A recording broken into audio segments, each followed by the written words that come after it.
Voilà, donc, qu'est-ce qu'il faut faire dans ce type d'exercice? Je vous rappelle quel est le principe d'action. Quand on doit additionner des vecteurs, il faut toujours créer les conditions pour pouvoir les enchaîner. Alors ici, vous avez trois vecteurs.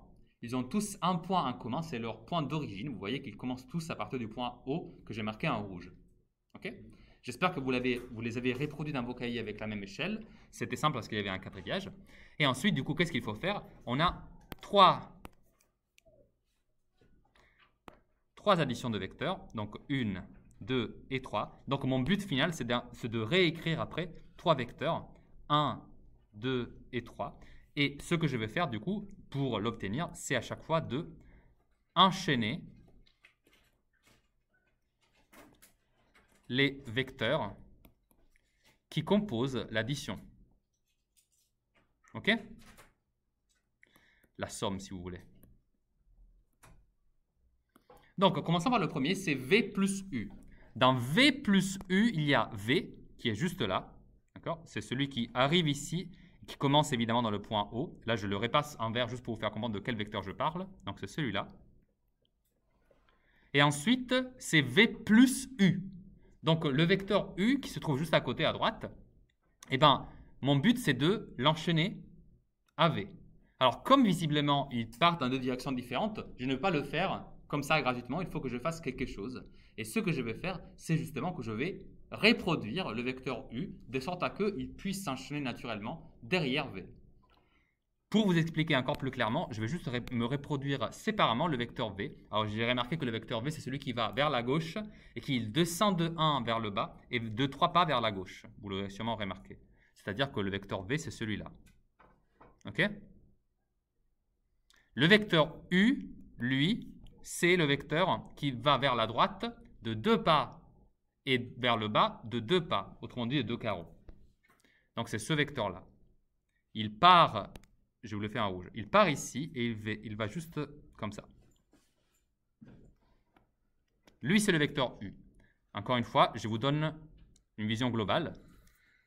J'espère que vous êtes d'accord avec moi. Hein. Le vecteur V, c'est lui, mais c'est aussi lui. Le vecteur bleu, c'est le vecteur U, mais c'est aussi celui-là. Vous voyez, c'est les mêmes. Je les ai juste reproduits, de sorte à pouvoir les enchaîner. C'est ça mon but, les mettre l'un après l'autre. Et maintenant que je les ai enchaînés ainsi, pour tracer le vecteur qui est donc leur somme, je vais joindre le départ avec l'arrivée. C'est des flèches, donc suivez juste les flèches, hein. C'est aussi simple que ça. Je pars ici, je fais mon parcours avec le premier vecteur V, avec le deuxième vecteur U. Donc, ça veut dire que je suis parti là et arrivé ici. Donc, globalement, le vecteur obtenu avec l'addition, ce sera lui. Et donc, lui, c'est clairement le vecteur que je voulais. Excusez-moi. Donc, c'est le vecteur V plus U. Je l'ai donc déterminé. Ça, c'est pour la première. Alors, je n'ai pas le temps de faire toutes les trois. Mais j'espère que celle-là vous aura éclairci quant à la méthode à utiliser. Mariam, tu me confirmes que c'est plus clair? Je n'ai pas entendu. Oui? Est-ce qu'il y a quelqu'un qui a encore des doutes? J'ai vu des bonnes choses du côté ici. Je crois que vous quatre, ça va. Kautar, je n'ai pas eu l'occasion de voir. Est-ce que ça va pour toi? Quoi? Ok. Oui, Yacine? En rouge ou en orange? Ok, le vecteur U. Si on le trace directement, lui. Sans faire les vecteurs... C'est-à-dire si on fait ça? Directement après V? Directement du point O au départ jusqu'à le point d'arrivée de V plus U. Sans faire les vecteurs auparavant, sans faire l'addition. Oui. Ça compte. Est-ce que... Alors, je n'ai pas compris ce que tu as fait, mais est-ce qu'à la fin, tu as trouvé le vecteur orange au niveau de la direction, de la flèche? Tu as trouvé le même? Alors, peu m'importe l'ordre dans lequel tu les enchaînes. Peut-être que toi, tu es en train de me dire que tu as fait l'enchaînement de U suivi par V, dans ce sens-là. C'est ça que tu as dit ou pas? C'est la même chose que vous, sauf que Oui. pas tracé directement. Ah, tu as juste fait un pointillé, un truc comme ça? Oui, voilà. Ah, d'accord. Alors, non, ce qui m'importe, c'est qu'à la fin, tu arrives à tracer le vecteur V plus U. D'accord? Si après, tu as fait un pointillé et tu n'as pas exactement reproduit le vecteur U, ce n'est pas grave. D'ailleurs, ça peut être peut-être plus clair de laisser directement le vecteur final. D'accord? Mais l'important, c'est que ce vecteur-là, V plus U, il soit. Lui, il doit y être. Vraiment, c'est super important. Oui, Mariam? C'est sur ça, toujours. Oui, en fait, ça veut dire que pour le deuxième vecteur V plus W, ça va être la même chose, sauf que W, il va être comme ça. Exactement, oui. Du coup, comme tu étais en train de le dire, effectivement, je récupère mon vecteur V. Je l'ai mal fait. Voilà. J'en fais ici une copie, toujours, c'est le même, hein, toujours V. Et ensuite, du coup, j'enchaîne le vecteur W. Alors, le vecteur W, vous remarquerez qu'il va vers la gauche en haut. Donc, c'est 2 pas vers le haut et 3 pas vers la gauche. Je vous le fais en vert, allez. Donc, on a dit 2 pas vers le haut, comme ça, et 3 vers la gauche. Donc, c'est juste ici. Lui, on l'appelait W. Et du coup, maintenant, on enchaîne les deux. Et donc, on va relier le point de départ de V au point d'arrivée de W, donc à sa flèche. Et là, je tire mon trait. Alors, excusez-moi si ce n'est pas très droit. Désolé. Je n'ai pas pris la règle, malheureusement. Mais voilà donc le vecteur V plus W. Comme ça. OK? Je vous remets aussi le dessin initial pour avoir une comparaison. Vous la voyez ou pas? V plus W. J'enchaîne W juste après V. Vous voyez? J'obtiens le vecteur V plus W. C'est donc cette longue flèche vers la gauche, légèrement orientée vers le haut. OK? Il y a une logique ou pas? À chaque fois, l'idée est toujours la même. À chaque fois, vous enchaînez. U plus W. Ça veut dire que W va être sur... Eh bien, regarde. Je prends le vecteur U et j'en fais une copie. La copie, je vais la faire d'une autre couleur pour la distinguer, ok? Je vais prendre la couleur rouge. Je fais une copie de U. Et cette copie-là, elle commence exactement là où il y a la fin de W, d'accord? Donc, elle commencera ici. Regarde U, comment il est fait. Il fait 2 pas vers la droite et 2 pas vers le bas. Donc, il fait ce chemin-là. Ok? Alors, c'est vrai, les deux directions, on dirait qu'elles sont opposées, mais j'ai quand même le droit de faire ce parcours. Et maintenant, regarde le chemin que je fais, d'accord? Je pars ici. Non, je change de couleur. Je pars ici, là où il y a le point vert. Je fais ce chemin-là. Et après, je reviens en arrière. Et je m'arrête ici. Mais du coup, quel est le chemin que j'ai parcouru du point de départ jusqu'au point de fin? Eh bien, je suis parti ici. Et je m'arrête pile là. Donc, ce tout petit vecteur violet ici, c'est lui, le vecteur U plus W. Alors, on commence par 520, pourquoi pas. Alors, 520, on le prend, on trace notre barre verticale. Et je vous rappelle donc les 10 nombres premiers qui vont être nos alliés ici. Je vous les fais en rouge. 2, 3, Kautar. Tu t'appelles Kautar maintenant? Je ne savais pas. 5. Vas-y, Kautar.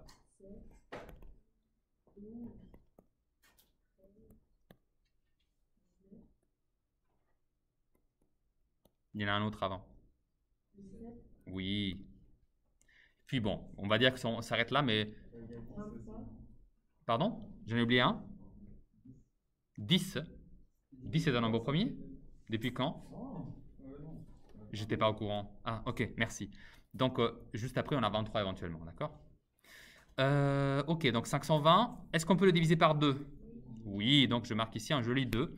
J'effectue la division, ça fait 260. Est-ce que 260, je peux encore le diviser par 2 ou pas? Oui. Je le redivise par 2, ça me donne comme résultat le très aimable 130, effectivement. Est-ce que je peux encore le diviser par 2? Mais oui, bien sûr. Tac. Et donc ici, est-ce que je peux... pardon, j'obtiens le résultat du coup 65. J'ai oublié d'écrire. Est-ce que 65, je peux le diviser par 2? Nope. Alors du coup, excusez-moi, je le barre, sinon je vais oublier. Est-ce que je peux le diviser par 3? Non plus. Est-ce que je peux le diviser par 5?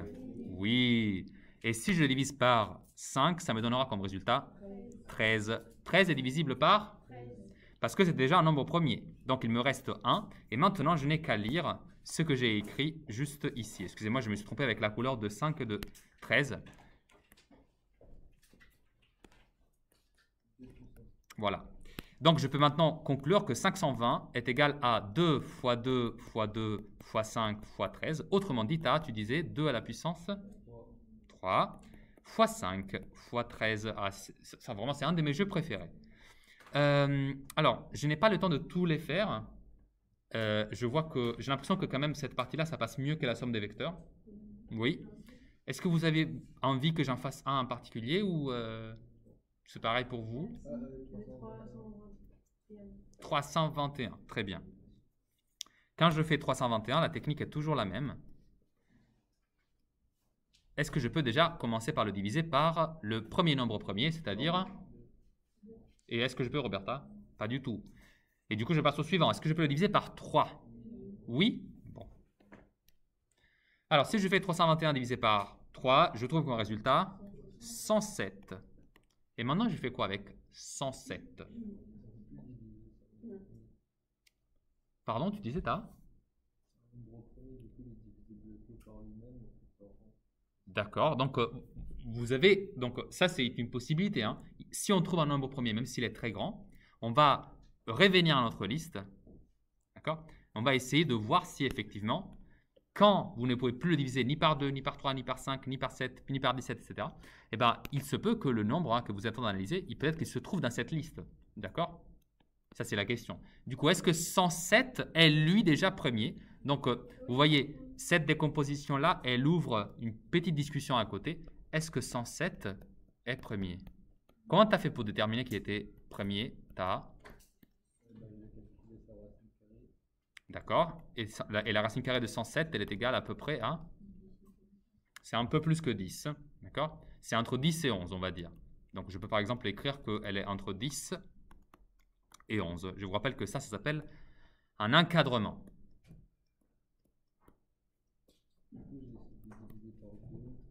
Exactement. Donc, tu as pris 107, tu as essayé de diviser par 2. Et c'est un non.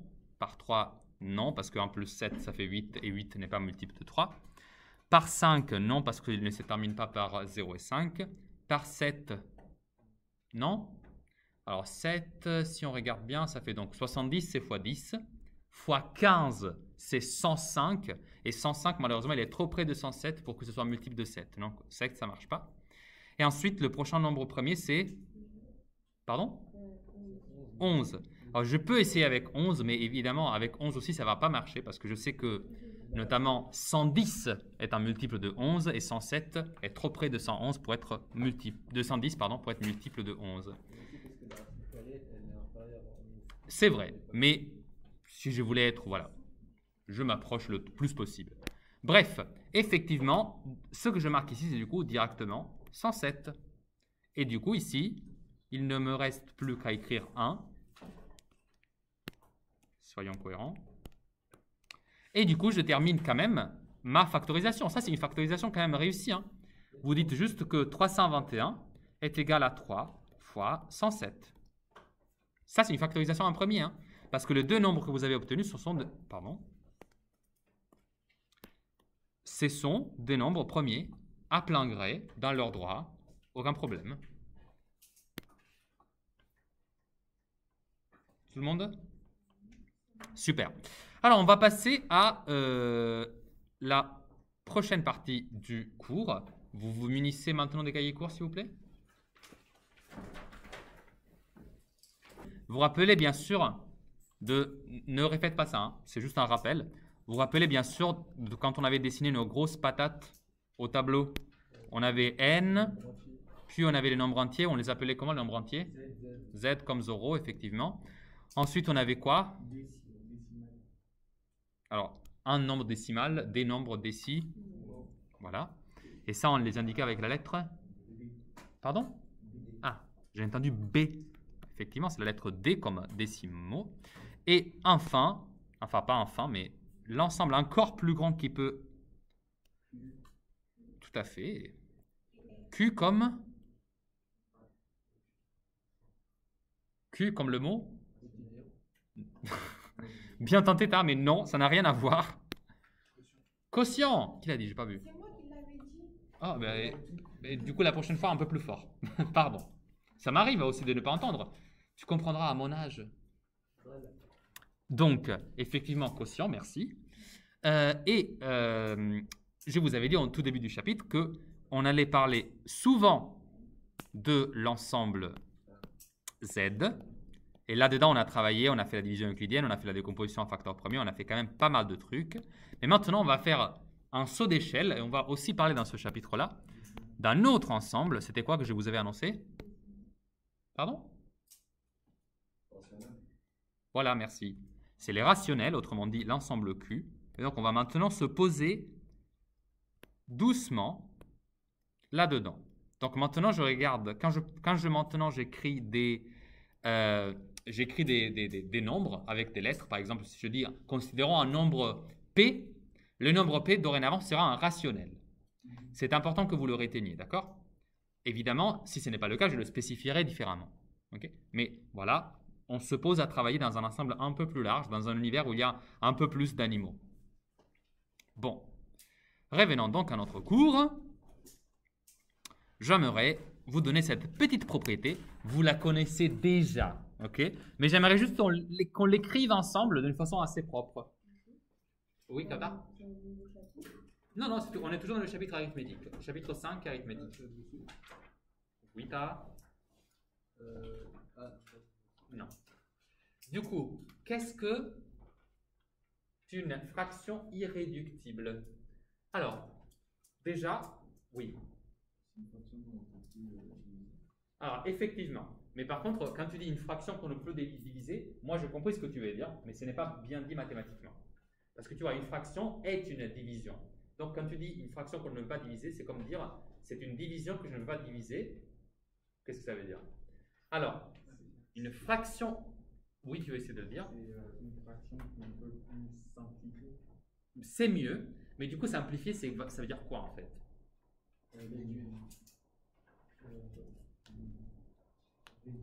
Oui, mais réduire dans quel sens? Qu'est-ce que vous faites disparaître du numérateur et du dénominateur? Qu'est-ce qu'on vient de faire là avec les nombres? Une décomposition. Une décomposition à un facteur premier. Et qu'est-ce que vous faites disparaître au numérateur et au dénominateur quand vous faites une simplification d'une fraction? Oui, Licia? Les facteurs. Les multiples, rappelle-toi, ce sont les multiples d'un nombre. Du coup, c'est ce nombre-là multiplié un certain nombre de fois. Et les diviseurs, il est vrai que parfois les diviseurs du nombre apparaissent dans la décomposition. Mais la chose la plus simple que tu peux dire, c'est directement les facteurs. Mais les diviseurs, ça marche aussi. Hein. Dans tous les cas, vous pouvez tout simplement imaginer de faire une décomposition en premier, en haut et en bas d'une fraction, et ensuite vous barrez tout ce qu'ils ont en commun. Donc vous simplifiez les facteurs qui apparaissent au numérateur et au dénominateur. En général, c'est quelque chose que vous avez appris à faire de tête, parce que ce n'est pas compliqué d'habitude. Mais voilà, maintenant qu'on sait très bien de quoi il s'agit, on va quand même essayer de voir combien on peut aller loin dans cette simplification. Bref, dans tous les cas,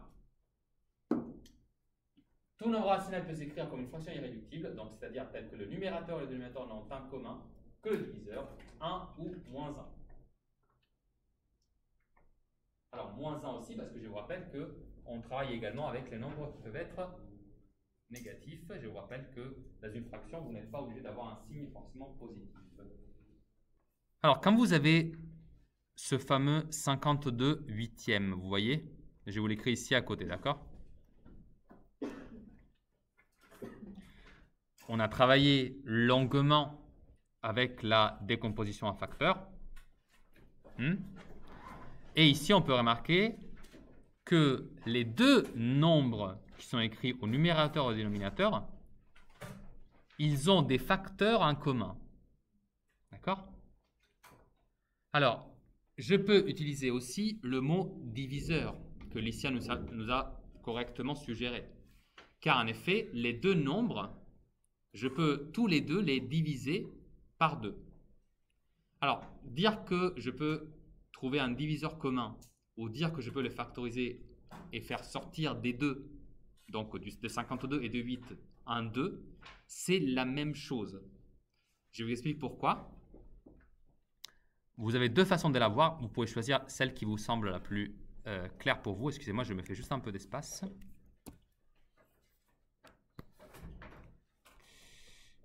Imaginons du coup de l'avoir de deux façons différentes, ok? Première manière, on a fait pas mal de décompositions et on commence toujours à décomposer par 2. Et vous savez très bien faire la décomposition juste de tête en fait. Vous pouvez dire que 52 il est égal à 2 fois combien? 26. Et en bas, vous avez que 8 est égal à 2 fois 4. Et bien du coup, je pense que vous êtes d'accord avec moi, ce 2 et ce 2, comme c'est la même valeur, je peux les faire sauter. Bye bye. Exactement, si c'est possible. Est-ce que c'est possible?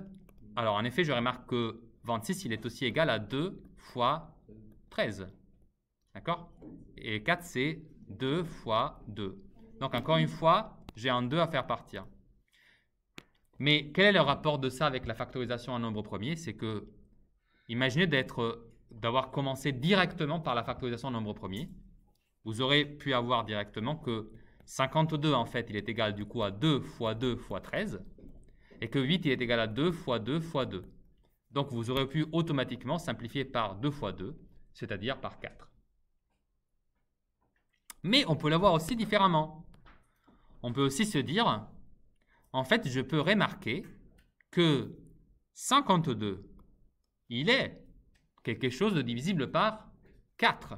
On vient de voir qu'on peut simplifier par 4 dans 52 et dans 8.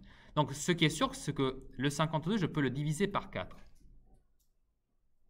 Mais 8 aussi, je peux le diviser par 4.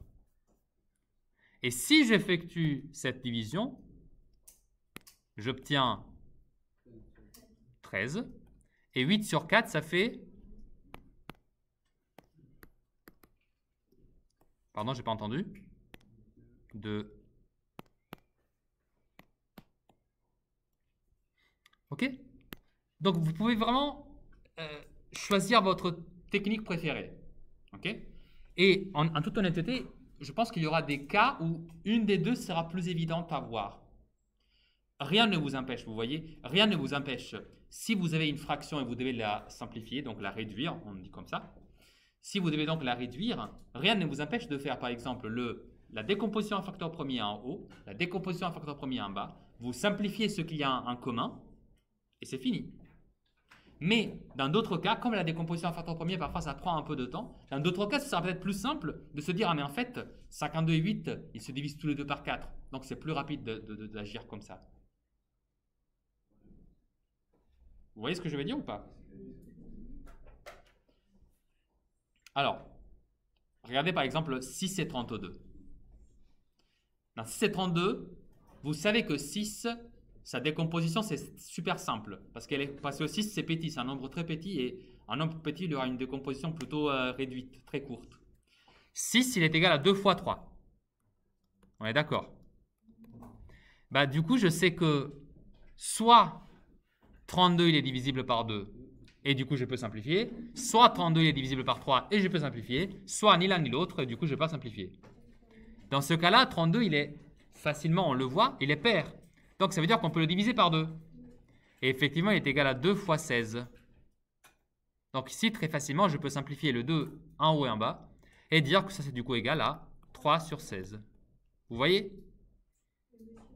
Oui. C'est quoi le problème si on aurait fait 4 fois 8? Si on quoi? Au lieu de mettre le 2 fois 16, on aurait mis 4 fois 8. Ah, dans 32. C'est juste que ni 4 ni 8 apparaissent comme facteurs dans 6.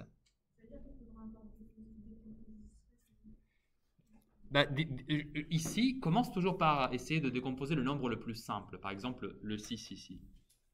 D'accord? Le 6, tu le vois assez facilement que il se décompose d'une seule façon possible et cette façon, elle est vraiment sous tes yeux très rapidement. Mais j'aimerais vous donner aussi un autre exemple. Regardez celle qui est juste à côté, 72 divisé par 7. Dans celle-là aussi, quelle est la situation dans laquelle nous sommes? Qu'est-ce qu'il y a au dénominateur? Comme c'est un nombre premier, il est divisible que par 1 lui-même, du coup, que c'est divisé par 7. Et comme 72, il est pas divisible par 7, il n'y a pas de solution. Voilà, je n'aurais pas pu le dire plus rapidement, je pense. C'est super, bien, bravo. C'est une bonne déduction logique. Il a dit 7, il est premier. Ça, on le sait, il était dans la liste tout à l'heure. 72, si je veux pouvoir le simplifier par quelque chose, ça va du coup forcément être par 7. Parce que la décomposition de 7, bah, c'est lui-même, c'est 7. Et comme 72, je sais qu'il ne fait pas partie de la table de multiplication par 7, et je le vois aussi aisément parce que c'est 7 fois 10 qui nous donne 70. 72, c'est juste un peu plus, donc je vois clairement que je ne vais pas additionner 7 à 70 et obtenir 72. C'est impossible. Et bah, du coup, j'en déduis que cette fraction particulière, elle est déjà irréductible. Quoi? Elle est irréductible.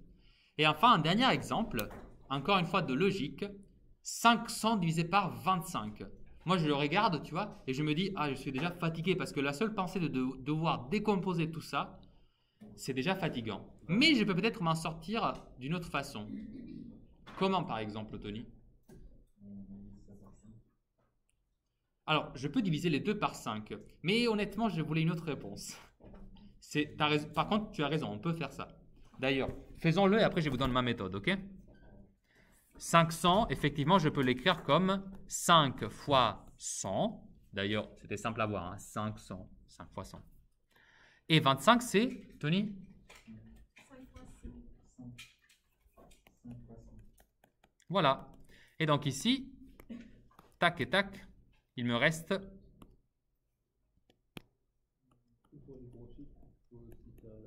Et maintenant, il faut diviser par Tony, tu disais, mais je n'ai pas entendu. Alors, effectivement, je peux encore refaire la même chose. Et ici, je me rends compte en fait que 100, il est divisible par 5. Donc, je peux juste faire la division en fait et j'obtiens 20. Non? 5 fois 20, ça fait 100. Mais du coup, ce que je voulais vous faire remarquer, c'était autre chose. C'est que si vous prenez 500 et 25, bah en fait, vous pouvez directement remarquer que 25 est un diviseur de 500. Et pourquoi vous pouvez le remarquer assez facilement? Alors, c'est parce que dans votre expérience de vie, je pense que vous avez plusieurs fois remarqué que 25 fois 4, ça fait 100. En général, 100, c'est un chiffre qu'on connaît plutôt bien. On sait que 25 divise 100. Alors, si vous avez 5 fois la répétition de 100, bah 500 aussi, il va être divisible par 4. C'est logique. Si vous pouvez diviser une fois 100 en 4 morceaux, 500, qui est donc la répétition de 100 5 fois, bah, vous pouvez aussi la diviser chaque morceau de 100 en 4 morceaux. Donc, toute la quantité 500 est divisible par 25. Tu vois la logique du coup? Si j'avais vu ça directement, bah, du coup, j'aurais directement dit, du coup, je sais que 500, il va être sûrement divisible par 25. Donc, 25, diviseur commun entre 25 et 500. Et donc, juste vous faites la division et vous trouvez que ça fait effectivement 20. Mais encore une fois, y a-t-il une méthode privilégiée? Non. L'important, c'est d'arriver au résultat. C'est ce qui m'importe le plus. Et comme on aime bien les défis, dans cette deuxième partie de l'exercice, je vous ai mis aussi des calculs. Alors, petit rappel, ça, ce sont des calculs du coup de somme entre fractions, mais ce n'est pas que ça. Ça, c'est juste une somme, on est d'accord? Donc, vous faites d'abord la somme et ensuite, vous me la réduisez. Et là, par contre, on a des multiplications mélangées avec des sommes. Et vous vous rappelez, quelle est l'opération qu'on fait d'abord? Multiplication. D'accord? Rappelez-vous toujours, l'ordre, c'est d'abord ce qu'il y a dans les parenthèses.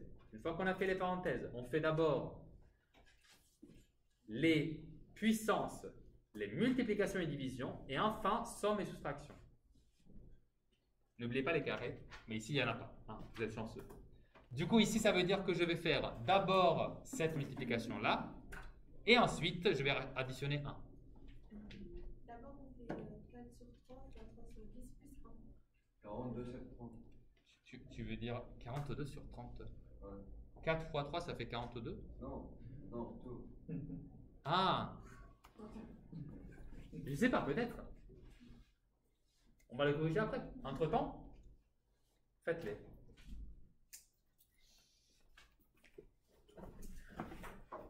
Les contraintes temporelles m'imposent de commencer une correction.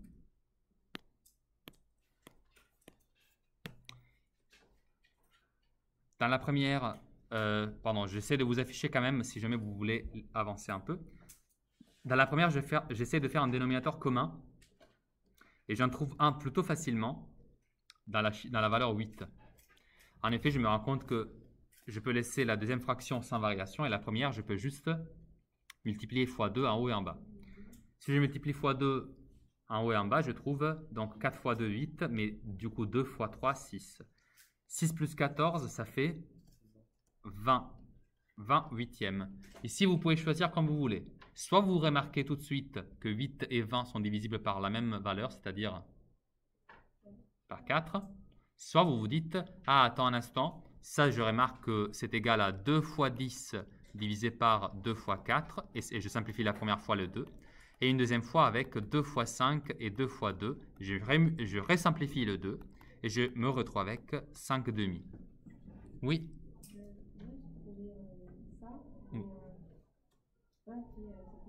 Ouais, et justement, j'ai dit au début, celle-là, tu peux aussi la voir comme directement 20, tu le divises par 4, et 8 également, tu le divises par 4. C'est comme ça que tu as fait? Non. Comment tu as fait du coup? J'ai pas entendu. L'effet papillon. Explique-nous ce que c'est.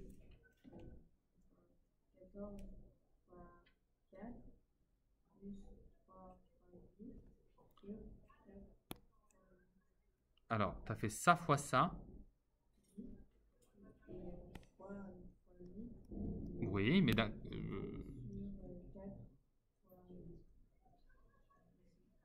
d'accord, ok.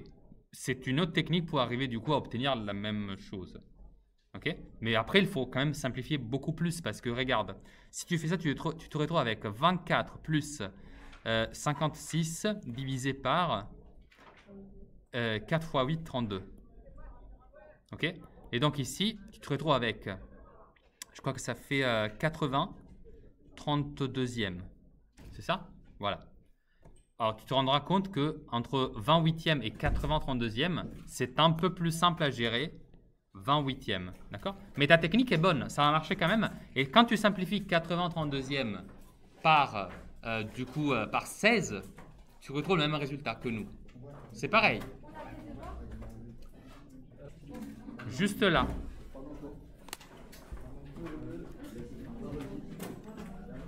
« 52 et 53, c'est exactement la même chose qu'on vient de faire. D'accord? Donc, c'est la suite logique.